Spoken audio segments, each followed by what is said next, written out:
Good morning, Taiwan, and thank you for sharing your day with us. I am Louisa here to keep you informed and entertained. 欢迎收看 Louisa 报报，每天给你最新奇、最有趣的新闻。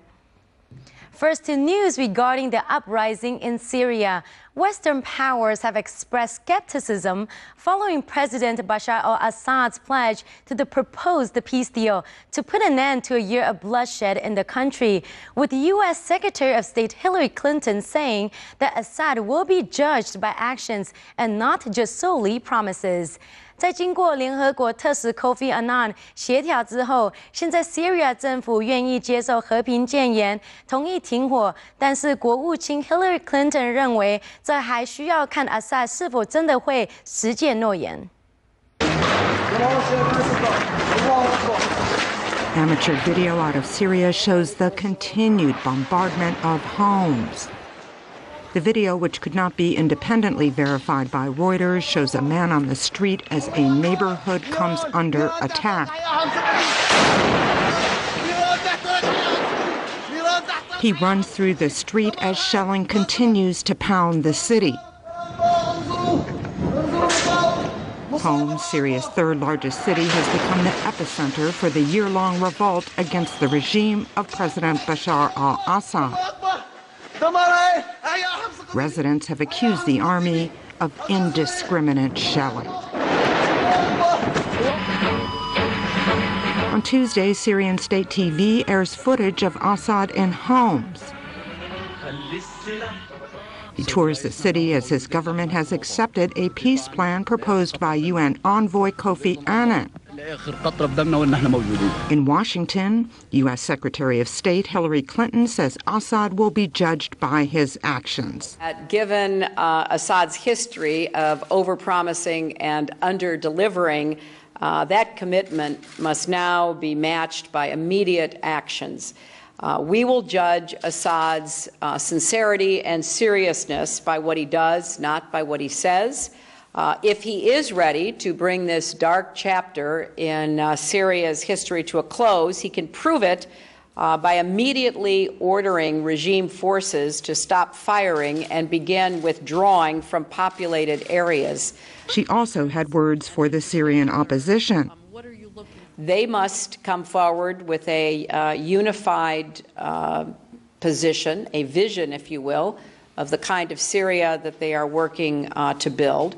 They must be able to clearly demonstrate a commitment to including all Syrians and protecting the rights of all Syrians.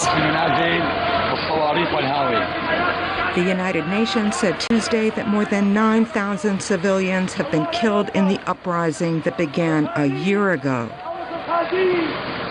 The Syrian government says armed groups have killed 3,000 members of the security services. And now to other news. Drinkers in the UK may soon be paying more for liquor.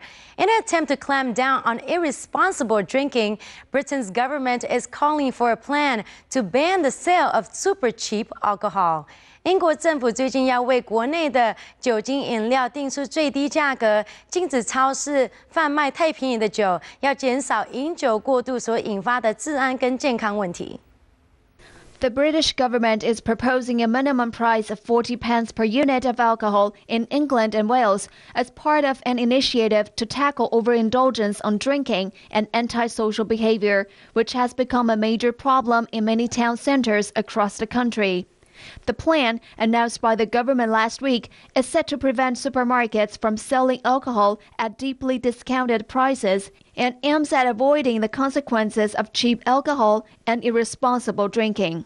British Prime Minister David Cameron had promised to crack down on excessive drinking, calling it a scandal that cost the taxpayer-funded National Health Service an estimated £2.7 billion, around $4.27 billion per year. I said months ago that we needed to get to grips with the problem of super cheap alcohol that's fueling violence on our streets and causing mayhem in our accident and emergency units and damaging the health of the country. And I think this this minimum unit pricing is a big part of the answer. It's mad when you can buy cans of lager for 25p or 2 litres of cider for less than £2, so we need to deal with that. And this shows a radical government not frightened of taking big decisions, rolling up its sleeves and getting on with the job. Supermarkets and drink manufacturers, however, voiced opposition to the plan, saying there was no proven link between price and alcohol consumption.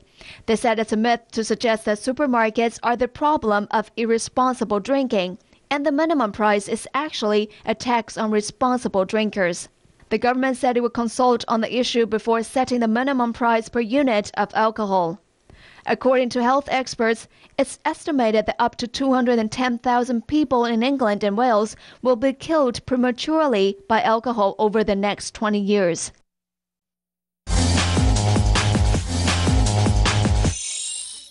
And even with the strong backing of close to 500,000 people, including celebrities such as Meryl Streep and Justin Bieber, they still lost the fight in the ratings brawl to successfully change the rating to PG-13 for the anti-bullying documentary. Unbattered, the Weinstein Company has decided to go forward by releasing the film titled Bully without a rating. 描写校园霸凌的影片《Bully》，在经过将近50万人声援，要把它改成普及之后，现在电影公司决定要以不分级的方式自行让这部电影上映。 Hoping to get their anti-bullying message out to the masses, the Weinstein Company have controversially released their new documentary without a US film rating. Directed by Lee Hirsch, Bully gives a voice to young people like Kelby Johnson to talk about their experiences. Well, I'm transgender and I came out in about 7th grade, although people always knew. And the town immediately turned against us. The churches turned against us. The teachers bullied me. I was ran over. I was billions of things that happen to me on a daily basis. But then we got the call from Lee, and it was that opportunity to make some change and to take a jump into this action, and it's been amazing. I will go to my grave until a difference is made. The movie makers decided against a film rating after the Motion Picture Association of America awarded it an R, meaning people under the age of 17 would have to be accompanied by an adult. This rating was really a battle for us. We didn't want to accept it. 500,000 people told us to fight it. We fought it. We're not going to take that R. We're going to go out unrated. The group gave it the rating due to strong language used by the children in the film, which Hirsch felt was essential to the story. Despite the risk that major theatres won't show unrated films, Tina Long, a mum whose son hanged himself at the age of 17 after years of being bullied, said the film will still open a lot of eyes. And I think it's going to help create a climate and an atmosphere in our schools where maybe it's going to be cool to stand up for kids that are being bullied, and that's what we need to do. Everything starts with one and builds up. Bully is set for release in the US on March the 30th. An army. If we all do it together, we will change the world. And also in movie news, the French film The Untouchables, which has shattered records in France to become the second most successful flick in the country, is opening in theaters this weekend. Based on true events, let's take a look at the story of two men who would have never bonded otherwise. A true friendship in the making. The Untouchables describes the unlikely arrangement of a young man from the projects who was hired by a quadriplegic aristocrat to be his live-in caretaker. 这个周末会上映的电影，除了有场面浩大的怒战天神之外，还有由真人真事改编的温馨法国片《逆转人生》。一起来看看，当白人富翁遇上黑人看护，两个人会擦出什么火花？ Moi, je vais pas vous mettre des bas. Hein. Même pour vous. Vaut mieux vous évanouir. Franchement, à un moment donné, faut... On dit non, on les met pas, on reste là. Voilà, c'est bon comme ça? Attends. Bon appétit. S'il vous plaît. Oh. C'est qui, ce type? Autour de toi, tout le monde s'inquiète. Tu dois pas laisser rentrer n'importe qui chez toi. Et surtout dans ton état. Dites-moi, vous n'avez pas envie de prendre le large? Vous voulez vous barrer, c'est ça? Et on va où? Respirez un peu. Ça y est, les voilà. 100 € que j'ai mis dans le vent. Tenue.